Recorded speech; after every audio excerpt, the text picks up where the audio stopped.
İslamın bugün bizə çatmasında, bugün bu namazın, dinin, Qur'anın, İslamın, kəbinin, belə o saqqalın da belə bizim əlimizdə İslam nişanəsi kimi qalmasında bilin, Həzrəti Əli əleyhissalamın zəhməti var.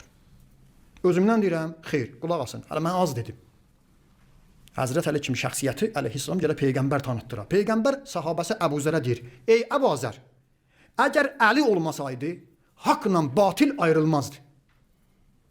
Bugün haqla batili ayırmağın əsas səbəbkarı Əlidir, əleyhissalam. Əgər Əli əleyhissalam olmasaydı, möminlə kafir bir-birindən ayrılmazdı. Ayırmaq olmazdı. Əgər Əli əleyhissalam olmasaydı, Peyğəmbər sözünün davamında deyir ki, mömin kafirdən ayrılmazdı, heç kəs Allaha ibadət etməzdi. Niyə?